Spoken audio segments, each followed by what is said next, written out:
Como era o movimento evangélico, as igrejas, antes do Roberto Macalister chegar? Presbiterianos e os históricos eram pessoas muito cultas. Houve membros da igreja presbiteriana que se tornaram membros da Academia Brasileira de Letras, para você ver o nível. Na igreja pentecostal, e a primeira que chegou foi a Assembleia de Deus, havia um determinado culto à ignorância. Posso fazer algumas perguntas indiscretas? Pode, claro. Você já fumou maconha? E chá de cogumelo?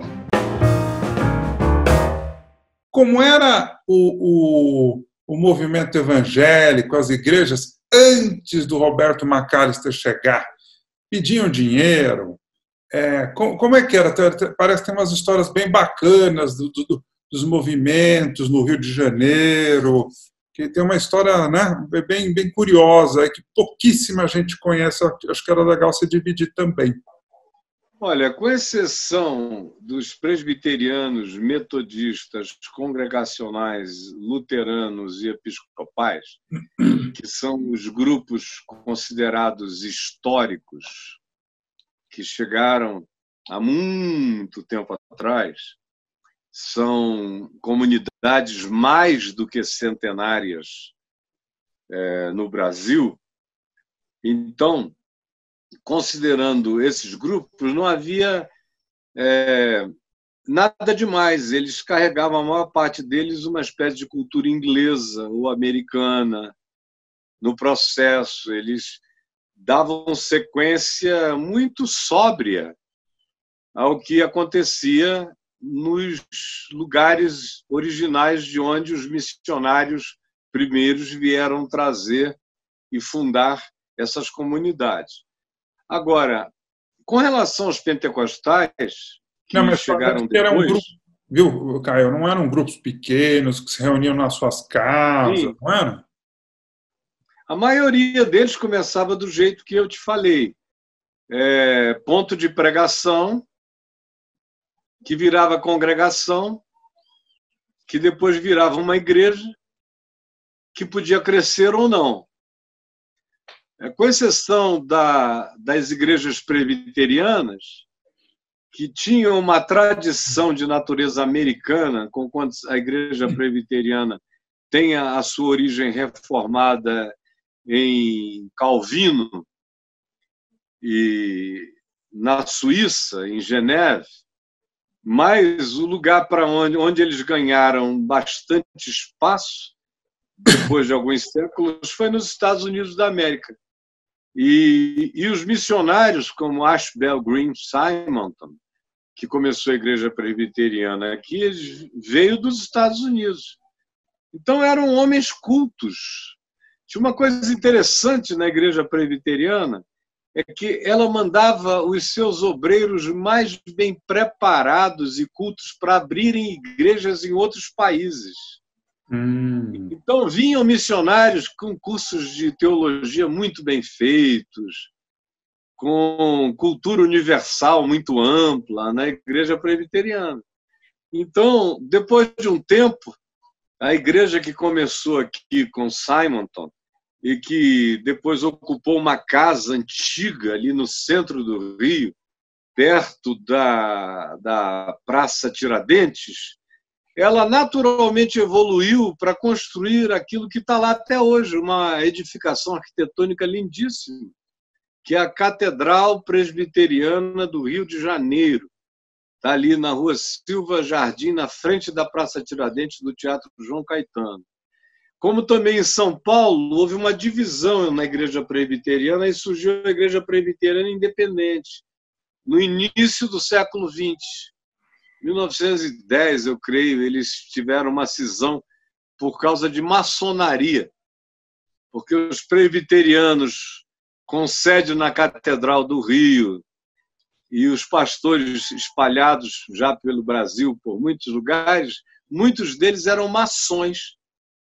E os pastores de São Paulo se rebelaram contra a maçonaria no meio da igreja presbiteriana. Houve uma divisão de boa parte deles, e depois de uns anos eles vieram a construir o que está aí na rua, eu digo já a rua,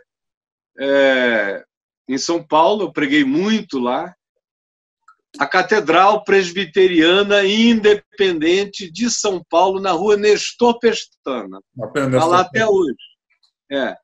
Então, o que eu estou querendo dizer para responder a tua pergunta? Os presbiterianos e os históricos eram pessoas muito cultas. Para o conhecimento da época, para a cultura da época, eles não deixavam a desejar nada a ninguém. Houve membros da Igreja Presbiteriana que se tornaram membros da Academia Brasileira de Letras, para você ver o nível. Havia pastores presbiterianos que eram oradores tão extraordinários que eles atraíam a atenção de todos os intelectuais e literatos do Rio que iam ouvir e participar dos cultos, não porque tivessem se convertido, mas para ouvir uma exímia oratória. Então, sempre foi assim, no meio desses ambientes históricos. Agora, na igreja pentecostal, e a primeira que chegou foi a Assembleia de Deus, havia um determinado culto à ignorância. Na igreja pentecostal, gente muito culta era considerada gente fria e carnal. Gente que confiava mais na mente, no intelecto, na cultura e no academicismo do que no poder puro e simples do Espírito Santo. Eu ainda peguei, olha, que eu só estou observando isso de 65 anos para cá, porque a minha mãe falava disso desde que eu nasci. Então, antes de eu me tornar um cara observando isso dentro do ambiente, que já foi com 13 anos de idade, eu ouvia isso em casa direto. Depois meu pai se converteu e lamentava, ele dizia, meu Deus, os meus irmãos pentecostais, aí citava o nome dos pastores amigos dele, da Assembleia de Deus, a maioria esmagadora, eles se orgulham da ignorância deles e eles acham que é uma espécie de falta de confiança em Deus, adquirir cultura, odeiam a universidade, o campus, a preparação. A exceção, meu pai dizia, na Assembleia de Deus, era o pastor Alcibiades Pereira Vasconcelos, isso há 60 anos atrás. Mas havia outros, eu conheci depois vários outros que eram diferentes, mas uma minoria total. A grande maioria não cria em treinamento nem em cultura. Eles não queriam ter seminário. Seminário tirava a unção, a fé. Ensino teológico tirava o ardor da dedicação. Depois de muitos anos, eles passaram a ter instituto bíblico. E o primeiro, se eu não estou enganado, foi em Pindamonhangaba. Mas não era ainda nem seminário com teólogos, nem com nada disso, porque eles eram contrários a isso tudo. Então, deixa eu te dizer, era gente muito pura, gente sincera e muito ignorante, mas que, por causa da pureza e da sinceridade, a ignorância era relevada. Eu, por exemplo, me converti e eu vinha de um ambiente muito diferente, muito doido, elitista. Eu convivia desde hippies a figuras riquíssimas. E o meu mundo não tinha fronteiras. Eu atravessava tudo. Então, quando eu me converti, eu tanto sabia falar a linguagem dos meus amigos hippies e malucos e que estavam procurando todo tipo de psicodelice possível na vida, até os ricos e famosos e importantes e tudo mais com os quais eu tinha convivido por causa do meu pai, do meu avô, dos ambientes culturais da minha família. Eu sempre tinha convivido com esse pessoal. Se você quiser ajudar o canal do Ping Pong com Bonfá, participe da nossa campanha no vaquinha.com.br. Procure lá o Bonfá, clique, ou você também clique aí no izinho, que vai direto para o site da campanha. Ajude a manter o Ping Pong com Bonfá no ar. Participe da nossa campanha. Nós perdemos, infelizmente, os patrocinadores, os apoiadores, então você pode nos ajudar. Participe da campanha. E se você é um empresário poderoso e quer nos ajudar, quer patrocinar com a sua marca, com o seu produto, escreve num olhar olhar@gmail.com, olhar@gmail.com, que você pode também nos ajudar. Posso fazer E algumas assim, perguntas indiscretas? pode, claro, Você já fumou maconha? mas muito, muito. Gostou? Comecei a fumar maconha com 12 anos de idade. E gostou? Claro, E o que maconha aconteceu? é. O cara que disser que fumou maconha e achou ruim, tá mentindo. Tem aqueles apavorados, ou aquele que fumou, deu uns tragos e soprou mais do que tragou. Aí diz que não sentiu nada, porque de fato não processou. Agora, aí tem aqueles que por alguma razão passaram mal, mas passariam mal se fumassem um cigarro. Você já deu uma tragada virgem num cigarro? O cara virgem pega um cigarro e dá uma tragada bem dada. Ele fica todo tremendo, o corpo dele parece que ele vai desmaiar. Um cigarro comum, que pode, com qualquer fumaça que entre no pulmão, se o indivíduo não estiver acostumado ao processo, as primeiras vezes dá uma tonteira. Se você é temeroso ou apavorado, diz, meu Deus, Deus me livre, eu não quero mais nem saber disso, e aí pronto. Você chegou a ficar Agora, viciado na maconha? eu não, eu fumei primeiro cigarro. Então, Continental sem filtro naquele tempo, com 12 anos. Cheguei quase a desmaiar fumando Continental sem filtro. Quando eu dei a primeira tragada, que eu comecei a ficar todo dormente, cair no chão e o mundo escurecendo, eu achei que ia morrer, mas depois levantei, dei outra tragada, a terceira, a quarta, fui embora e acabou o pânico. Quando me deram maconha uns meses depois, eu ainda com 12 para 13 anos, eu não senti nada. Só senti o barato do negócio, gostei pra caramba. E chá de cogumelo? Chá de Também. ayahuasca? Não, chá de cogumelo é uma coisa, ayahuasca é outra. É. Também. Tomou? Ayahuasca também, 1970. E como Não era foi? moda ainda, não tinha nada parecido com Santo Daime, não tinha nada disso. Eu morava no Amazonas, na floresta.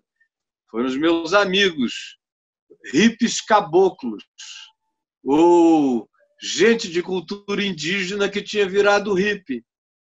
Eles é que me ofereceram, junto com alguns amigos meus hippies. Um deles, um arquiteto chamado Carioca. Ele tomou primeiro e ele exagerou. Ele tomou, meu Deus, uma barbaridade. Ficou quase 3 dias sem conseguir sair da onda. Teve um bad trip horroroso. E eu é que fiquei tomando conta dele, para ele não se matar sem querer. Porque às vezes ele olhava um carro, ele achava que era um elefante andando pelo meio da rua. O carro estava vindo, ele dizia, eu vou pegar na tromba desse carro, doidão. Eu tinha que agarrar o cara, jogar na calçada, imobilizá-lo.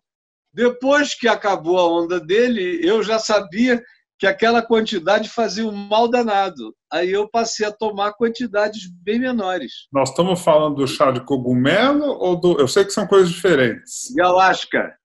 O chá de cogumelo também dá onda, dependendo do chá, ondas grandes e graves, algumas. E intoxicação também. Depois que eu me converti, eu ajudei muito hippie, maluco, que eu conhecia de antes, levando para minha casa, cuidando das feridas do cara, porque se você começar a tomar chá de cogumelo a 3x2, você vai entrar num estado de intoxicação que vai abrir furúnculos cabulosos no seu corpo todo. Alguns eu levava para o hospital, tinham que ficar internados, eu ia ajudando o cara a se desintoxicar. Centenas deles se converteram ao evangelho, porque quando eu me converti, eu parei com isso tudo, né? Mas antes de me converter, o céu era o limite. Antes de você se converter, você chegou a ficar viciadinho em alguma dessas coisas? Cara, eu nunca conheci esse negócio de vício em nada, só em cigarro. É mesmo? É, porque maconha tem muito mais uma história mítica e hiper projetada e desenvolvida acerca da maconha do que a realidade. A maconha não vicia praticamente ninguém. É difícil parar de fumar cigarro. Isso é um inferno.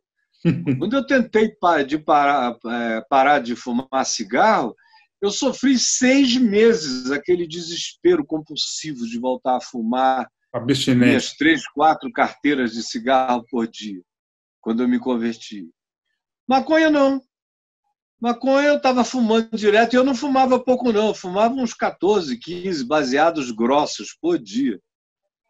Eu fumava maconha como alguém que fuma cigarro.